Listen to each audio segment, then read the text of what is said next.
gitu. Nah, dulu awalnya lurus, tapi lama-lama dibisikin sama si setan ini biar orang ini tidak lurus begitu. Gitu. Jadi istilahnya ada. Nah, itulah gitu istilahnya.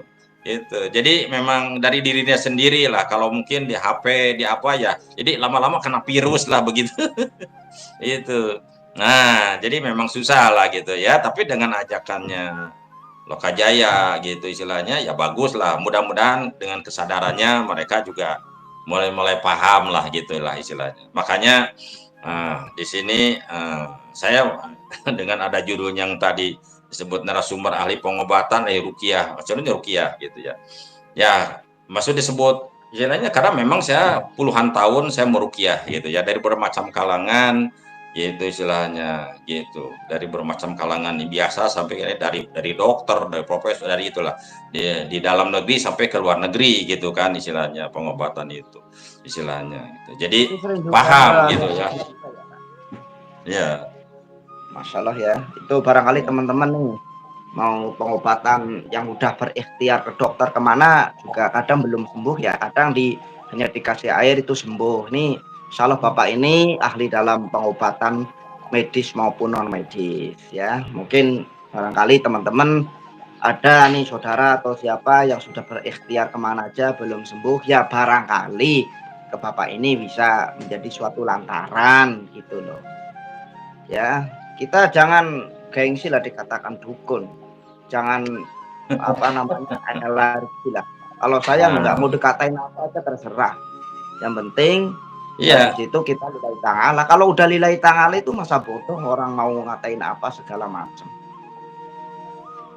Ya malah Ya, saya ke orang ya saya ke orang-orang gitu ya istilahnya ke orang. Jadi kalau zaman dulu dukun itu di kita ini memang orang punya kemampuan lebih dihormati, yang dulu tuh memang dukun itu dihormati istilahnya kan. Begitu maju ke sini disebutnya spiritual, ke sini lagi disebutnya tabib, ya ke sini disebutnya dokter kan begitu. Tambah modern mungkin namanya akan berubah kan begitu gitu. Awalnya mereka tuh dukun, nggak ada namanya dokter gitu ya, namanya dukun sebetulnya. Yang namanya tukang ngobatin yang itu ya namanya dukun. Tambah kesini mungkin masuk Islam sebutnya tabib, tambah lagi kesini lagi tambah modern mungkin dokter kan begitu sebetulnya gitu ya istilahnya. Cuma mungkin dengan alatnya beda. Kalau dokternya jelas mungkin untuk operasinya ini alat-alatnya itu betul seperti alat operasinya. Kalau dukun-dukun mungkin dulu keris begitu kan ada ya. Rongsenannya dia alat teropongnya bisa neropong kan begitu. Kan gitu sebetulnya. Cuma namanya aja gitu. Cuma ya karena tergantung dari memang situasinya. Karena ada memang dokter juga yang menyarankan gitu kan istilahnya tanya pasien gitu. Bu, ini bukan bagian saya. Carilah ke orang pinter. Karena ini ada salah satu di sini kalau di Bandung tuh ada perumahan elit lah ya. Namanya istilahnya Setra Duta, perumahan elit lah gitu. Perumahan elit di Bandung tuh namanya perumahan elit namanya Setra Duta. Nah, dia suaminya orang Kanada nih. Dia selalu sakit-sakitan kakinya. Sakit gitu. Nah, lama-lama dokter satu kali di rongsen nggak kelihatan doang itu diobatin tetap aja sakit. Nah, pas di rongsen berapa kali kelihatan kok ada jarum di kakinya. Jadi kaget si dokter juga, ujungnya kan dia menyarankan udah aja carilah katanya ini kok orang pinter kan begitu gitu istilahnya gitu.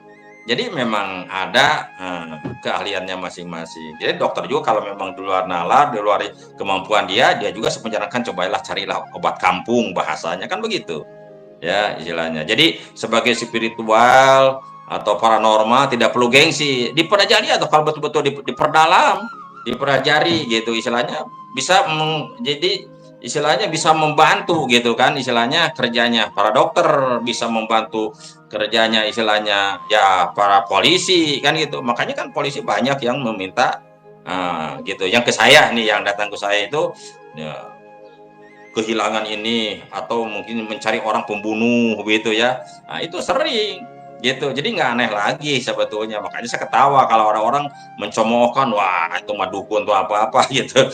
Terus saya ketawa gitu kan istilahnya. Pas suatu saat ya ada sakit keluarganya. Kan begitu.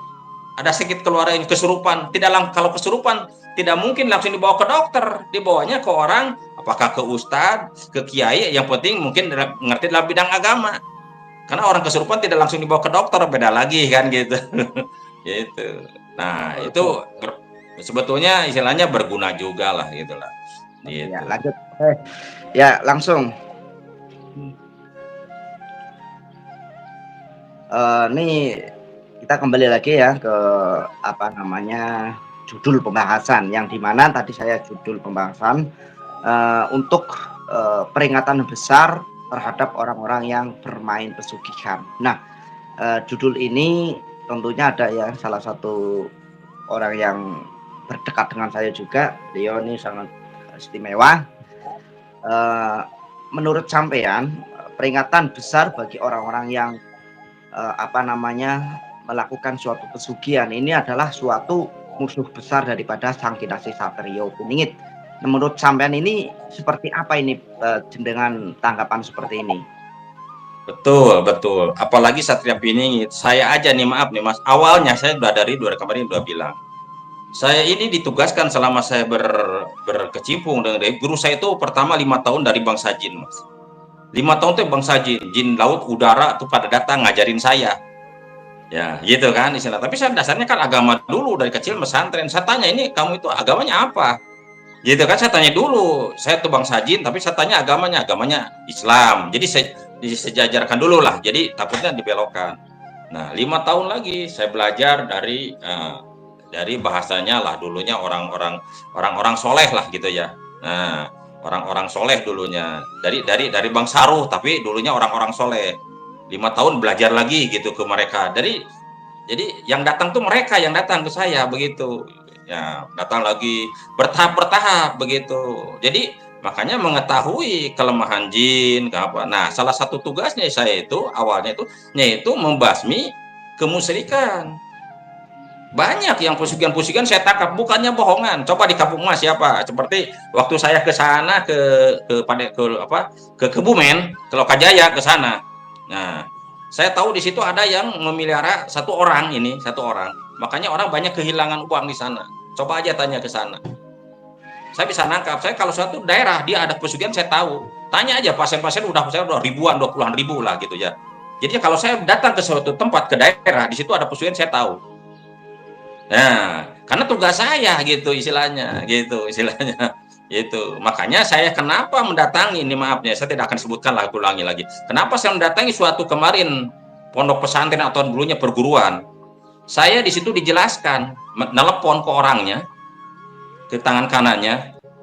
Dia itu kenapa saya terjun sama Nangtang? Karena dia salah satu pesugihan. Kalau dia sakit hati, adukan saya. Sampai sekarang saya terus komen ke channelnya, ada 5 channelnya itu anak buahnya semua saya save gitu kan istilahnya. Saya tantang kapan nih gitu. Karena dia malu, karena dia udah tahu. Apalagi SP. Kan begitu.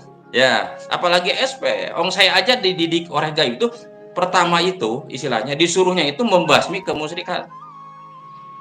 Gitu. Gitu. Jadi kalau ada yang istilahnya di kampung Anda nih, siapa nih di kampung ini netizen ini gitu. Di kampung situ banyak kehilangan uang, panggil saya, saya tangkap. Gitu istilahnya. Gitu. Ya itu ya, subhanallah ya. Oke, untuk lanjut untuk mengenai perjalanan akhir zaman seperti ini. Menurut sampean perjalanan akhir zaman ini, orang-orang yang hidup di dalam akhir zaman seperti kita ini, menurut sampean apa yang harus kita persiapkan ini? Ya, pertama kita beriman lah ya.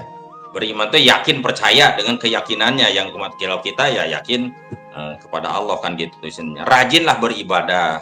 Ya, berbuatlah baik gitu ya dengan sesama gitu istilahnya. Karena tidak akan ada yang bisa menyelamatkan lagi. Karena kalau udah turun dajjal, siapapun, mau para ulama, mau apapun pasti akan tergelincir. Kecuali kalau yang kita minta pertolongan sama yang kuasa, kan begitu. Punya iman kan begitu istilahnya. Makanya dia udah turunnya Dajjal semuanya ini, ya makanya dia Allah ngasihlah istilahnya utusannya, ya istilahnya pilihannya, yaitu Imam Mahdi atau di kita SP, kan begitu istilahnya. Karena kalau tidak ada penyelamat, ya bahaya gitu kan, ini musnah mungkin ya umat ini, kan begitu gitu. Tapi yang tadi saya bilang, menurut saya nih, mungkin dengan para penceramah, dengan ini, karena saya belajar ke orang gaib, yang akan muncul dulu. Nah, karena apa? Itu sunatullah dari zaman dulu. Kalau ada kejahatan, contohnya bumi ini kan dulunya dipakai sama bangsa jin, dirusak, turunkan Nabi Adam untuk jadi khalifah, kan gitu kan istilahnya, biar tidak merusak, kan gitu. Jadi kalau orang merusak berarti dia perbuatannya ya perbuatan zaman jin dulu, kan merusak. Makanya Allah gila bencana atau adab, kan begitu, kan gitu. Jadi selalu kejahatan dulu gitu yang muncul itu gitu. Kalau masih berbuat baik, tidak ada kejahatan, Allah tidak akan menurunkan utusannya atau mujadid ya, kalau dulu para nabi kan begitu. Itu. Jadi untuk para paranormal, untuk para spiritual, untuk para pendabah, kebanyakan ya tidak tepat. Jadi ceritakan Imam Mahdi aja dulu yang sebetulnya namanya kenapa disebut Satria Piningit udah ada, cuma masih dipingit. Tapi kalau Dajjal itu dari dulu udah ada ceritanya, cuma dia belum mewujud, tapi kejahatannya udah kelihatan, kan begitu kejahatannya. Makanya sampai sekarang merajalela gitu, orang dari bermacam-macam ya istilahnya, kalau bahasanya yang jadi lesbi lah, yang jadi gay, ya perampokan lah, ya menjajah negara orang, membunuh, kan begitu. Itu kan perbuatan Dajjal, dari ibadah Dajjal gitu kan istilahnya. Jadi nanti yang akan muncul juga ya itu. Makanya ada kemarin nih, maaf nih, saya singgung kemarin, bahwa Dajjal itu sifat. Ya, kalau sifat buat apa orang Rasulullah diramalkan bermata satu? Ya, dulunya kan begitu, sampai dia bisa di tangan kanannya air, tangan kirinya api, kan begitu. Dia punya neraka, kan bahasa dengan surga. Buat apa? Dan dia akan, kenapa kita harus selalu membaca doa-doa dari at-tahiyat yang terakhir itu ada doanya, terus harus banyak mengamalkan surat Al-Kahfi 10 ayat. Buat apa Rasulullah menyarankan begitu kalau hanya cuma sifat? Ya, sifat manusia begini, itu sifatnya Dajjal. Itulah itu Dajjalnya, kan enggak, tidak begitu. Menurut saya nih ya. Nah, seperti kita mengharapkan SP walaupun cerita dulu belum muncul, tapi mereka yakin SP itu ada, kan begitu. Ya, Imam Mahdi itu betul-betul akan ada, kan begitu. Gitu. Jadi istilahnya, jadi ini hanya untuk sanggahan-sanggahan gitu. Nah, ini juga ada pertanyaan nih, maaf nih, ada dari tadi saya baca nih, gitu istilahnya. Oh, kenapa menonjolkan diri?